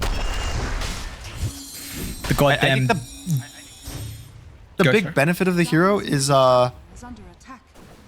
just the like the damage of the minute 15 Slardar. When you get the blink, when you get the shard, you can just kill these supports over and over in the cores with damage from your team. I think like it supports the side lane cores that you want to pick this patch so nicely. Like for example, Lycan. If he had the Lycan on his team, even the Mars has a high physical damage. Ooh. How did he even end up dying there? Yeah, a little bit unexpected in this lane. Yeah, I don't think that this should be a high pressure lane. I think he just took too much damage from like Fatal Bonds and Shadow Word. He just tried to like trade to the very last second, but it's too much damage. What do you feel like are some of the matchups that Slardar struggles in the most, or things in stage in the game that he is at his weakest? You definitely can struggle if you fall behind as a team, or if you make 1 or 2 bad goes. Like, you know, you blink in, you stun, and then they just turn around and kill you. But as long as you're slightly ahead, which you kind of should be on this hero, you farm really fast, your lane's really solid, and even right now he's already up like 150 gold on the puck, which is pretty nice.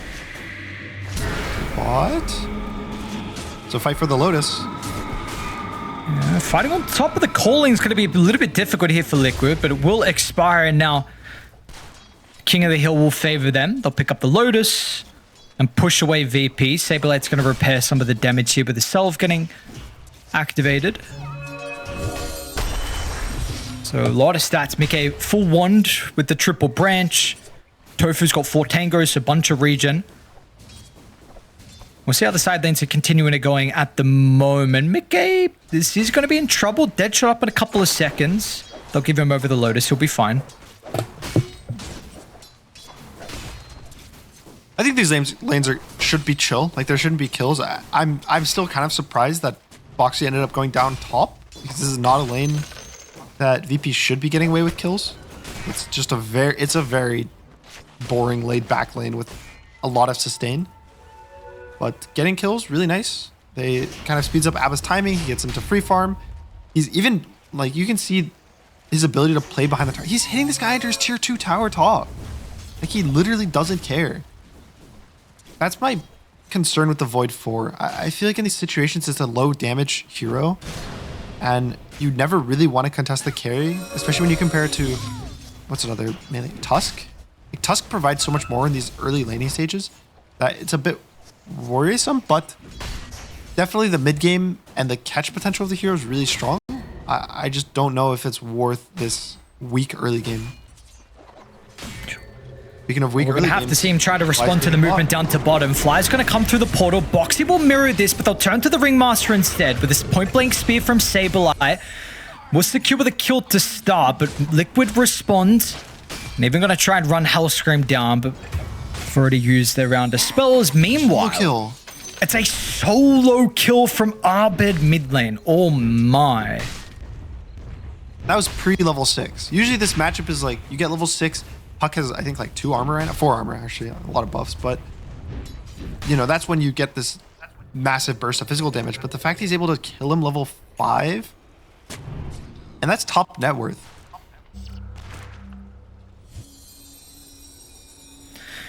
Well, this is setting Slardar up for a really strong game. And we see him he's just running Nisha down.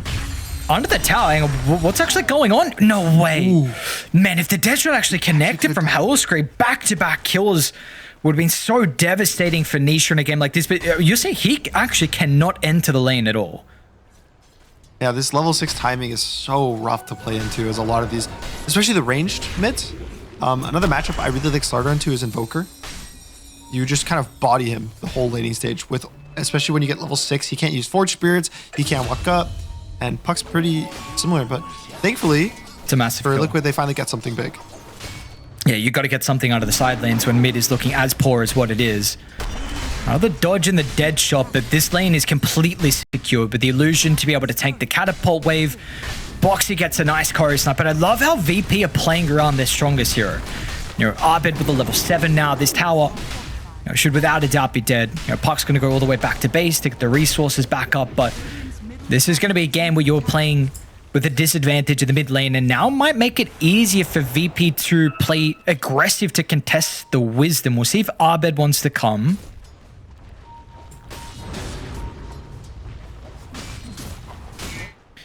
Bottom as well, we do also see Liquid being the ones that are pushing forward past their half, thinking about contesting VP's own wisdom. They will actually TP back to secure their own, so Hellscream's going to get that. Flies here as well. They have the high ground ward, so this will give them a lot of information. This is double TPs from VP, so will free up the map a little bit. Importantly, really free up Nisha.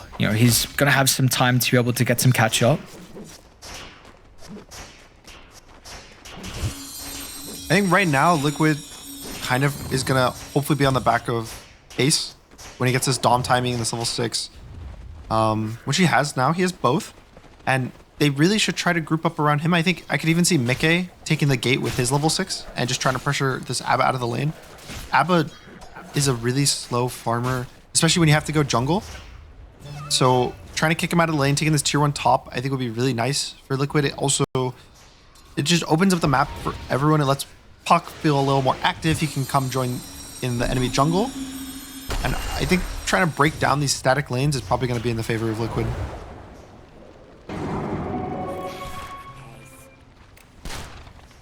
At least so far, Hellscream. They try to run Boxy down, but the Corrosive Haze, and he's just right clicks. He might even do a bike himself, but the dead shot will push him into range of Abed, who's loving life at the moment. But here comes that movement through the portal like you were speaking about. It's actually going to be both the heroes, Mickey and Tofu. Tomato might just run straight into them, but the shapeshift's going to be activated. Tomato is going to get any TPs. One will come through. Both times going to be popped, and they will actually respect Saberlight. He's going to be the X factor here if they continue with a dive. I don't know if they've actually scouted him out just yet, but he's not showing bottom, so seems like they have the read. It is a shapeshift that they won't get any value out of, however.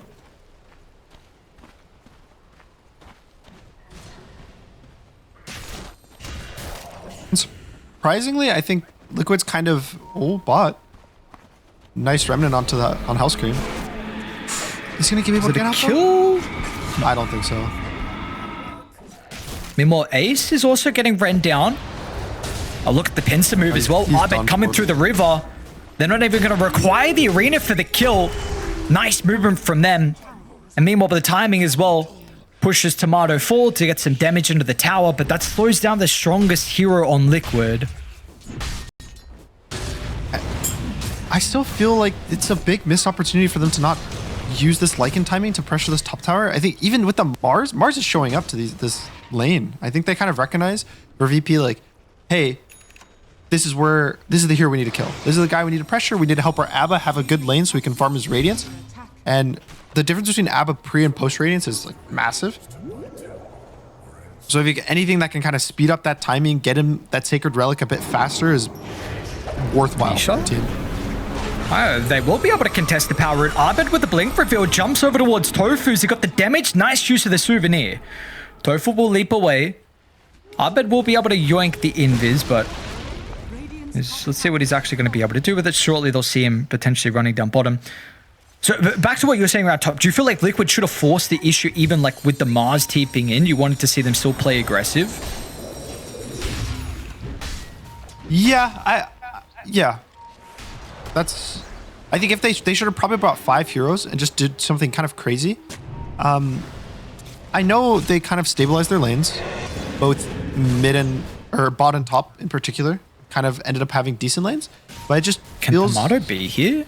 Is this not insane? This is pretty insane. I think he's past the T1 tower. I mean, they need the Ren, then it's not going to connect. He's going to get blown. They're just going to chase him down, and I mean, they're making their own play down bottom as well. So we're going to see the arena connecting, and the movement from Virtus.pro will secure the kill onto the opposition's carry, but unfortunately for them, their own carry was not playing defensive while they were making a play on the other side of the map. So it'll be a 1-for-1, but it does look like it's probably going to favor Dire in the end, considering they'll get this tower, and Ace is still not in a position to be able to take his own objective.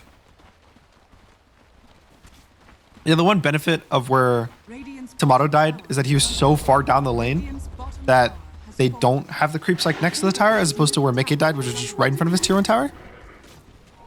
But yeah, I mean, that was a bit over aggressive by Tomato. I think he was kind of feeling himself, and he just wanted to be aggressive. Also, just the fact that Abba doesn't farm jungle that well, so like you want to just push the lane to its limits, get as much gold as you can out of it. Yeah, definitely not a good death for VP. You see Liquid looking to try once again play around the mid lane with the power runes up. Smoker's going to pop. They won't get the power rune and they won't get the kill. Is under attack. Perhaps on Nisha, I mean, he's catching up still. Is mid of the pack, considering how the lane was looking in the solo kill. Felt like it could have been far worse for the position that he's currently in.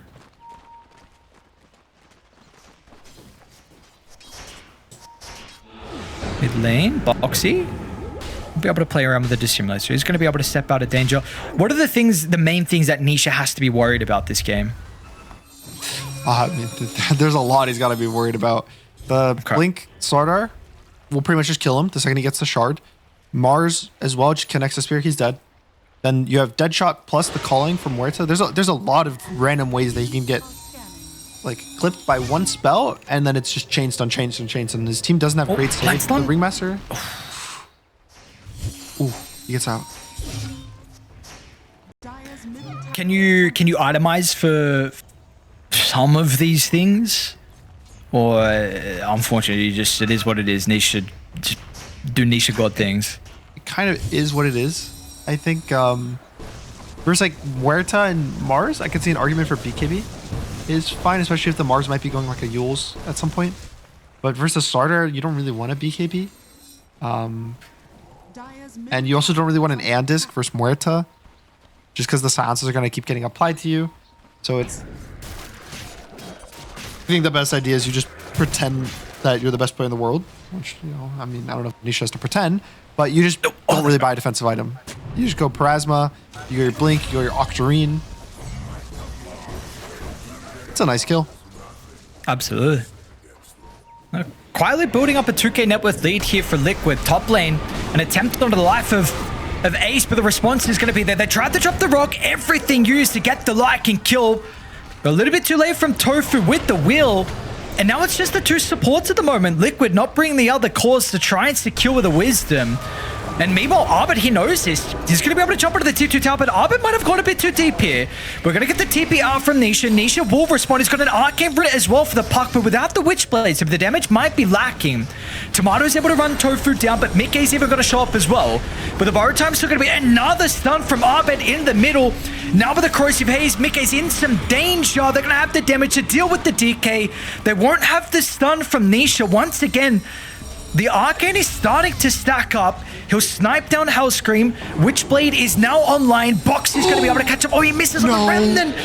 Oh, I think he used it before the TP. Was expecting him to dodge to the right. Ace is going to run down Arbit, but that's not going to happen inside the river. So Virtus.pro, a really nice sequence of events for them in that contest of the Wisdom. That was potentially the worst feeling Remnant of all time. Oh my. And now Tofu. Another kill they're going to be able to find. I mean, so important. Arbit's getting involved, getting some levels, you know, spiking up that gold as well. You put the arena on cooldown. is under attack.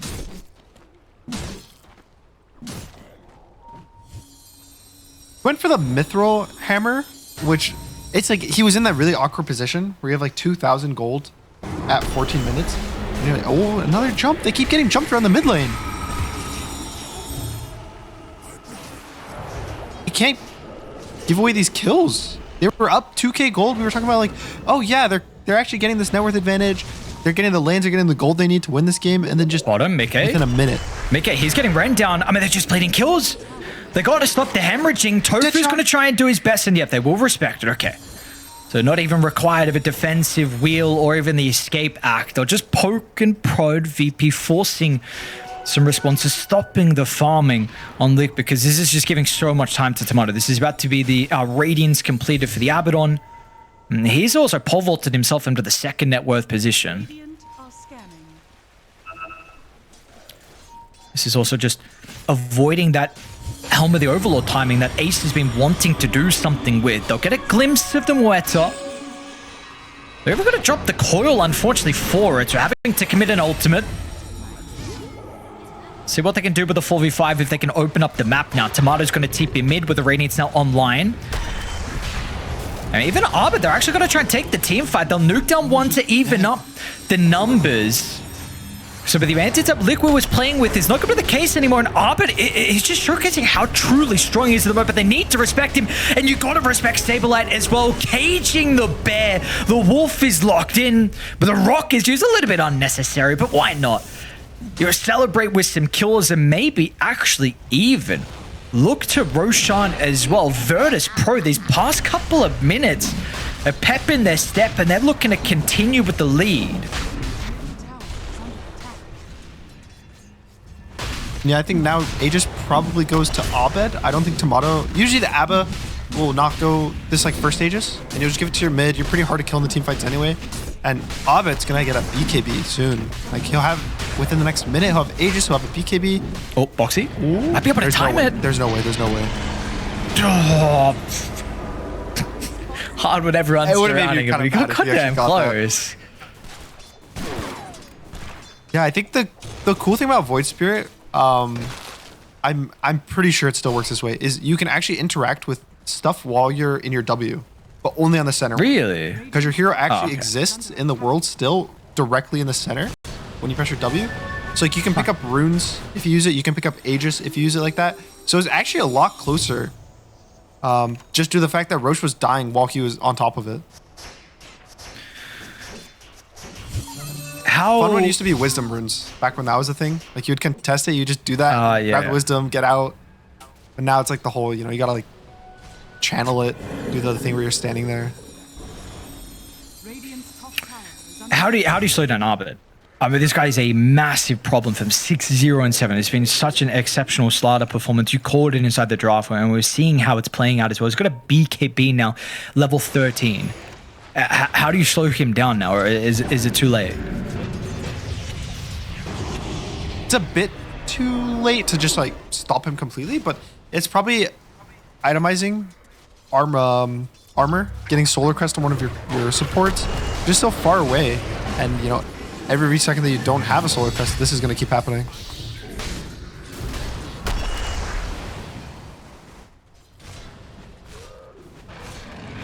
Drawings on the map by Boxy. I think he's trying to tell his team, like, we need to farm this area of the map, this area, pressure top tier 1.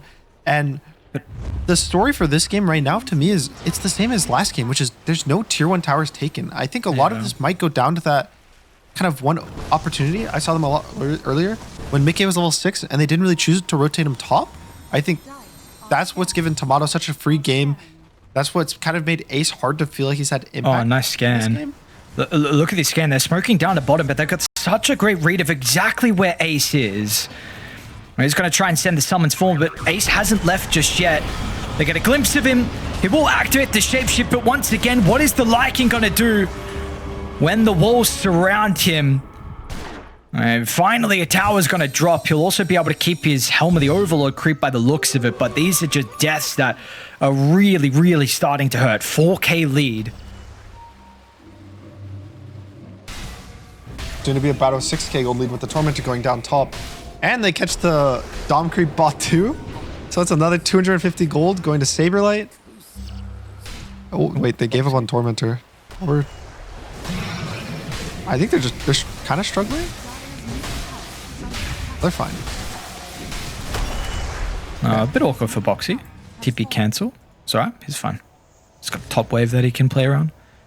Yeah, so it's about to be a 6K gold lead for VP, and I mean, I feel like the game's kind of slipping away from Liquid. I think they had such a nice kind of laning stage comeback when, you know, maybe there's a struggle in the very early laning stage, but post, they were farming better. They were kind of playing the map specifically a bit better between the Lycan and the Dragonite, but ever since that one first clash, I feel like they've just been getting caught over and over.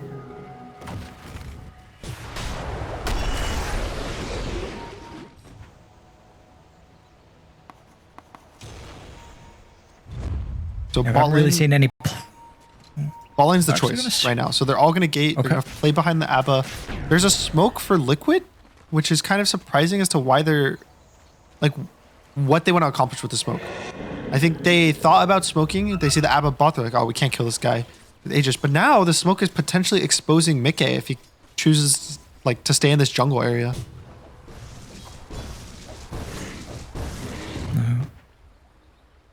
Try and farm up and look to avoid the area. They're going to try and swing to top. Tomato also leaves bottom, so like you said, the play potentially going through the gate and playing behind him with the push. Tomato wants to opt to try and clean up the mid side of the map. They're occupying far more at the moment here. Liquid kind of hold up towards top and still haven't taken this tower. So to be a tier 2 that by the looks of it is going to go for free. Niche is a little bit too late to cut that wave. He's going to have to go for the next one, but with a second full wave, this should be, without a doubt, the tower going down. And the Aegis is about to expire in 20 seconds, but Virtus.pro, again, I mean, this lead is continuing to build. And as we get to the later stages, is there a side you're feeling a little bit more confident about?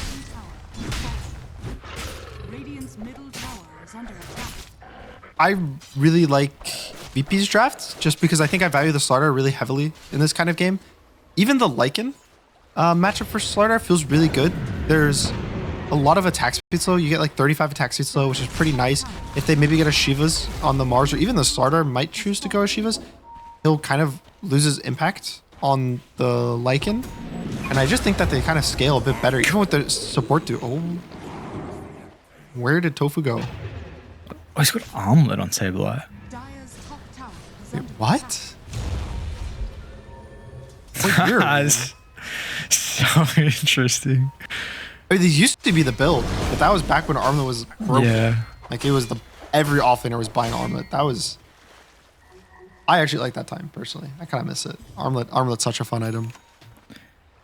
But yeah, Bottom, look at the Rain? positioning. Abed. Yeah, very interesting angle just from two of the heroes though. It's Abed and Hellscream. the Smoke's smoke gonna pop. Do they get the jump on Nisha? No, Nisha's not gonna be caught from the stun, so he can respond in tow, but there's just nothing. I guess Ace is here with a shapeshift, but there's no tier 2 tower for them to TP to him. And Dire also starting to respond as well. Nisha's gonna try and poke, but Abed's gonna BKB. So Abed's finding what can Ace really get done with a shapeshift, and as soon as he runs too close, he's just stuck inside the arena. And we're just seeing this Lycan matchup. It's really not working out for them. They didn't get value out of the hero in the early game. We're taking down objectives, and ever since then, it's felt like he's kind of felt pressured to do stuff on the map, but none of these plays have been working out. I feel like the game, it's worse than an AK gold lead, right? Like, I don't know. Both teams are playing like this is not just an 8,000 gold lead. I think they could just go for the jugular right now on Virtus.pro. This could be one side, maybe two, if they really feel like it. They still have the, like, actually, I guess they used a lot of their ults. There's no arena, there's no rock.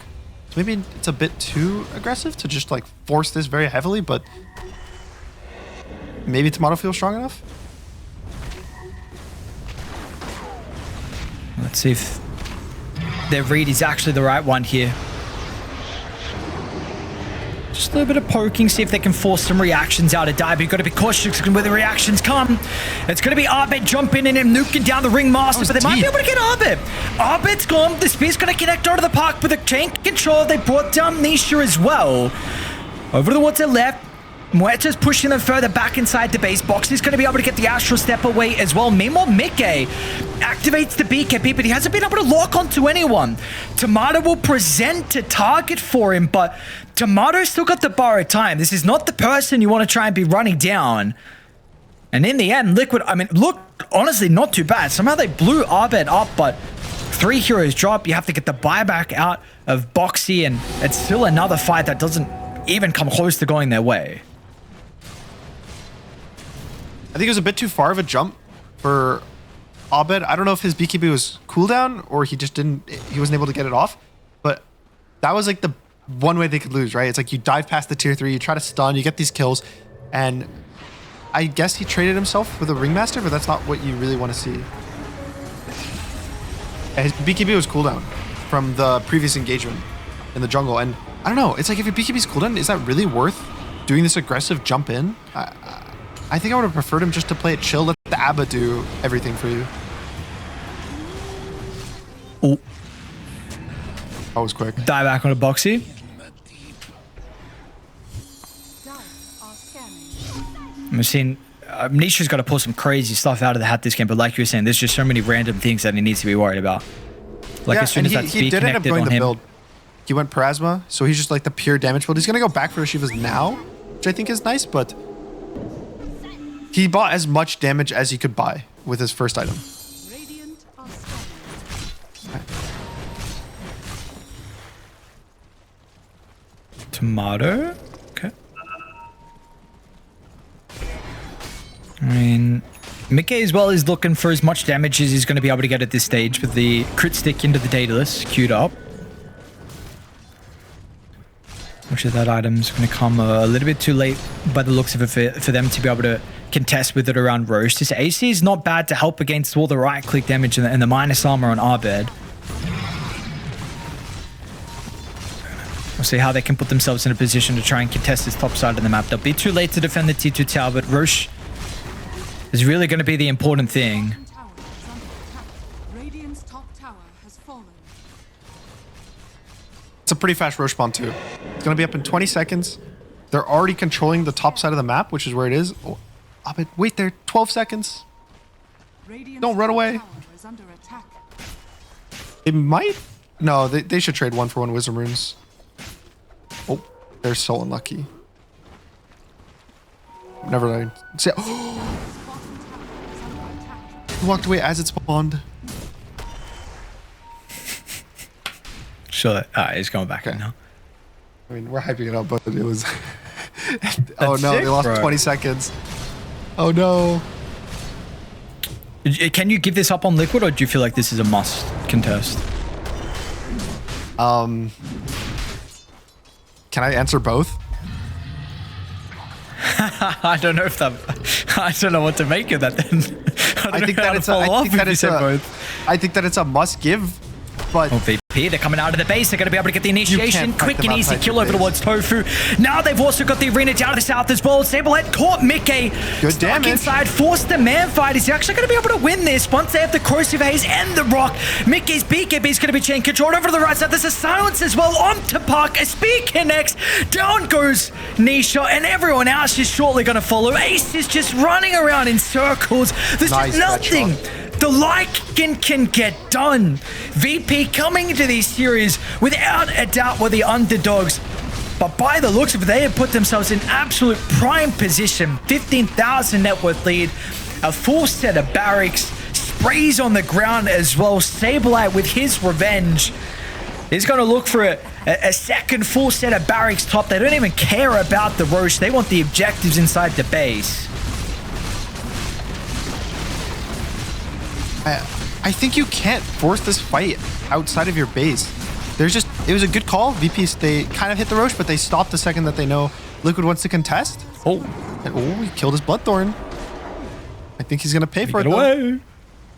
Surely. Run! Run, Bugsy. He's making space. He's making space. He's got Absolutely. another ult in 4 seconds. Oh, but space is over. Yeah, the fun was done now. So okay, let's now that you see the fight break out, because you were saying, I guess you gave you two answers.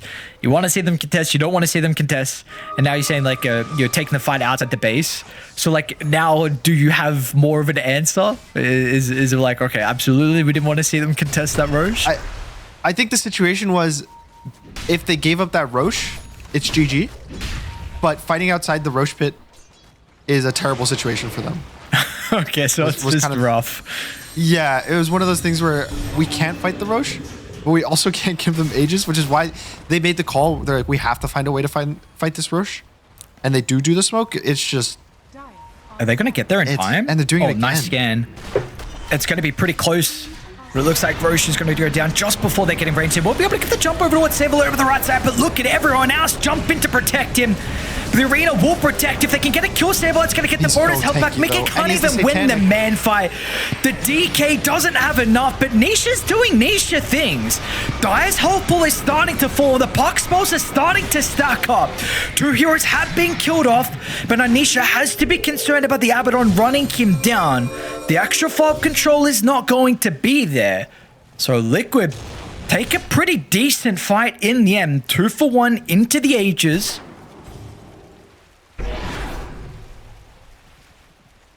I think Saberlight, he bought Satanic. He has this like very kind of like greedy right-clicky build, and he wasn't able to get any targets. So he goes down, and then, yeah, the puck does a lot of damage. I think even with the Void Spear too, like that's a lot of magic damage they have with the Plasma lowering your magic resistance. So if they can kite the fight out and just keep getting rounds and rounds of spells off, they do have the damage. There's not like a pipe, there's no auras. It's kind of just the sustain from the Warlock and the Abba, which isn't enough versus magic damage, but I feel like that potentially was like the worst case scenario for VP, and they still had a pretty even fight.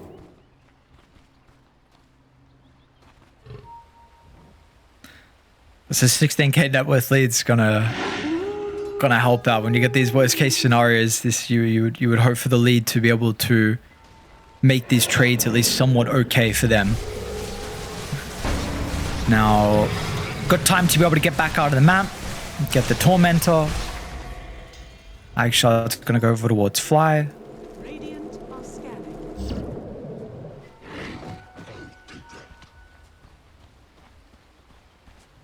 We'll see if there can be a repeat, if Nisha can have another fight like this. Shivas is pretty close for him. Got the Whispers of the Dread as well. Went for the Tough, so he's got a bunch of extra armor from that. What is the Slider? Almost up to level 20 though on the Slider. Scepter's going to be his next item of choice. Reddit did have a pretty good observer down bottom. They definitely saw Tomato, and I think maybe one other person that wasn't inside the smoke. Tomato's, just completed Bloodthorn and Basher too. Holy, is huge. Yeah, he just got like 6,000 net worth of items. That last fight, if he had the Bloodthorn, because remember, Boxy, when he did that... Oh. Hopefully goes down. They're still smoked on Mars and Muerta. I think they might look for a jump, but Liquid should be playing in their base. This is a 30-second opportunity, 4v5. I think you just force the issue. Tomato just goes up. He has the Aegis. He's got 2 more minutes on it. Just start hitting the base. You have every single button in the game. You got everything ready. Liquid doesn't really have the tools to do... They have to commit to a fight with their heroes. Like, you have to commit. And they're going to be PK form, the Lycan okay. form.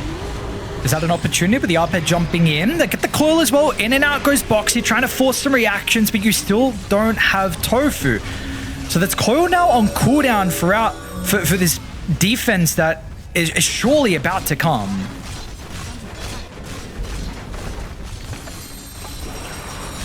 This is tier 3. Okay. 2 buildings left. Activate the outer dragon form. They're going to get the phase shift dodge as well. Nisha's not going to have the speed connected, but the arena will still be there. Controlling some of the heroes. Tomato's locked onto the pocket of the T4 tower. Tomatoes are going to have the damage. Yes, Nisha pops. Tomato secures the kill. And Ace is still getting nothing done as well with the Lycan. Trying to run the backline down, but they just huddle together. Now Sablelight's got another opportunity. The box will be able to protect Mickey. So Mickey steps over towards the left side, turns on Arped, but again, look at all the saves. VP just protecting each other so well.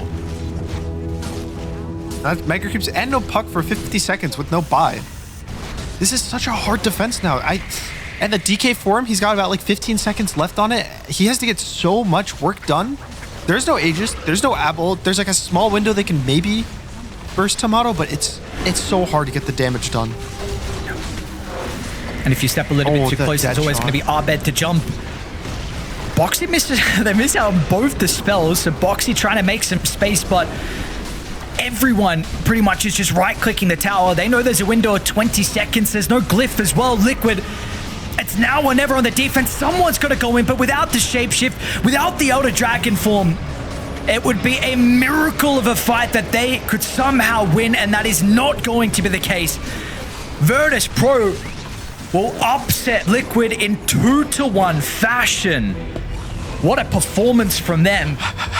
Saberlight, all chats, bing, space, bong.